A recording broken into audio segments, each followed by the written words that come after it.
في عالم الأمن السيبراني غالباً ما نتخيل إنه الهجمات الأخطر هي اللي بتعمل ضجة إعلامية كبيرة، لكن في الحقيقة الهجمات الأكثر رعباً هي الهجمات الشبحية اللي بتدخل بهدوء، بتنفذ هدفها وبعدين بتختفي كأنها ما كانت موجودة أصلاً.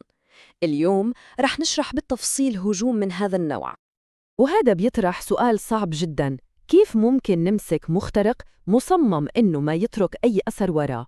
هذا هو التحدي الحقيقي اللي بيفرضه هجوم MNW كرون، وهو اللي رح نكتشفه سوا. طيب خلونا نتعمق أكثر. الموضوع هنا مش مجرد اختراق عادي. الهجوم هذا بيتبع استراتيجية اسمها الضربة والتمويه. يعني الفكرة مش بس الدخول النظام، لا، الأهم هو الخروج منه بطريقة مثالية ومن دون ترك أي بصمات.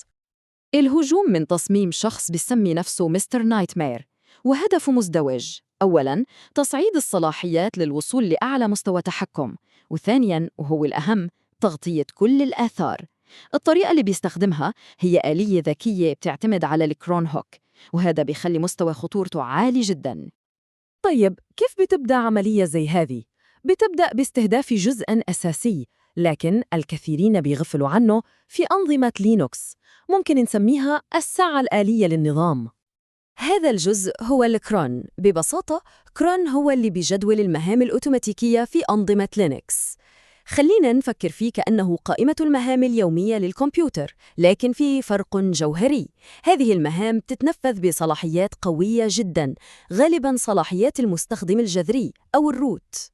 وهنا المفارقة العجيبة، القوة الكبيرة اللي عند كرون هي نفسها نقطة ضعفه الأكبر، لأنه بيقدر يشغل أي أمر بأعلى صلاحيات ممكنة، بيصير هدف مثالي للمهاجمين اللي بدهم يسيطروا بشكل كامل على النظام. إذن كيف بالضبط بيستغل المهاجم هذه النقطة؟ العملية كلها عبارة عن ضربة من خطوتين، هدفها النهائي هو صناعة مفتاح رئيسي دائم للنظام بيعطي المهاجم وصول غير محدود. الخطوة الأولى بسيطة ومرعبة بفعاليتها. المهاجم بيستغل كرون عشان يمرر أمر واحد بس، أمر واحد كفيل يمنحه القوة المطلقة داخل النظام. بس عشان نفهم كيف بيشتغل لازم نوضح مصطلح تقني سريع. المصطلح هو SUID، وهو إذن خاص للملفات في لينكس، بيسمح لأي برنامج أنه يشتغل بصلاحيات مالك الملف، مش صلاحيات المستخدم اللي شغله. هذا المفهوم أساسي عشان نفهم الخطوة الجاية. هنا الصورة بتوضح تماماً. قبل الهجوم برنامج البن باش بيشتغل بصلاحيات أي مستخدم عادي، لكن بعد ما يتنفذ الأمر الخبيث عن طريق كرون بياخذ هذا البرنامج إذن SUSID، وهذا بيغير كل شيء حرفياً، بيحوله لمفتاح رئيسي. من هاي اللحظة أي شخص بيشغل هذا الملف بيحصل فوراً على صلاحيات الروت. وكخطوة إضافية عشان يضمن الوصول مستقبلاً، الهجوم بيعمل نسخة من هذا الشلد الصلاحيات العالية وبيخبيه في ملف سري. هذا بمثابة باب خلفي، المهاجم بيقدر يرجع له في أي وقت. لكن الجزء العبقري في هذا الهجوم مش الاختراق نفسه، بل اللي بيصير بعده. هنا رح نتكلم عن فن الاختفاء الرقمي ومحو كل أثر ممكن تتخيله. المهاجم ما اكتفى بالدخول بس، لا، هو خطط لهروبه المثالي من البداية. صمم سكريبت تنظيف مخصص، مهمته مسح كل الأدلة بشكل منظم جدا عشان يرجع النظام وكأن شيئا لم يكن. عملية التنظيف بتصير ب4 خطوات دقيقة ومحسوبة. أولاً، إزالة الأوامر الخبيثة من ملفات كرون. ثانياً، إعادة صلاحيات /bin/bash لوضعها الطبيعي. ثالثاً، حذف الباب الخلفي المخفي.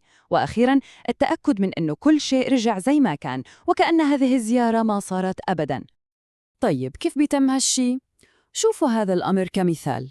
بيستخدم أداة سد عشان يبحث عن أي سطر فيه العلامة المميزة للهجوم اللي هي MR_Nightmare_From، وبيمسحه بالكامل من ملفات النظام كأنه ممحات رقمية دقيقة جداً.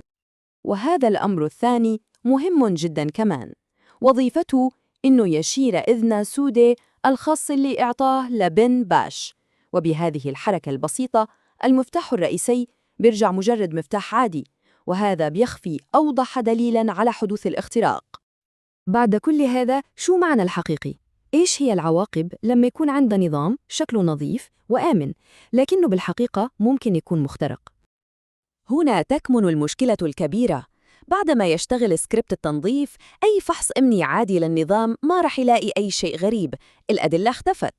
لكن الضرر ممكن يكون حصل خلاص، يمكن البيانات اتسربت أو انزرعت برامج تجسس ثانية. النظام بيبين آمن، لكنه في الواقع ليس كذلك. وكل هذا ممكن لخصه بجملة واحدة قوية: غياب الدليل لا يعني غياب التهديد. هذه هي الفلسفة اللي بتخلي هجمات زي هاي خطيرة جداً. إذن شو الدروس اللي لازم ناخدها معنا؟ أولاً، الهجمات الأخطر هي اللي بتمحي آثارها بنفسها. ثانياً، تصعيد الصلاحيات بيضل تهديد خطير جداً ما لازم نستهين فيه أبداً. ثالثاً، فحص النظام بشكل دوري لم يعد كافياً. وهذا بيوصلنا للنقطة الأهم: المراقبة المستمرة والحية لنشاط النظام هي خط الدفاع الأساسي. وبنختم بسؤال بخلينا نفكر بعمق. إذا كانت الأدلة مصممة عشان تختفي، فكم يا ترى عدد الأنظمة اللي تم اختراقها حالياً من دون ما حدا يعرف؟ هذا هو الكابوس الحقيقي اللي بيواجهه خبراء الأمن السيبراني اليوم.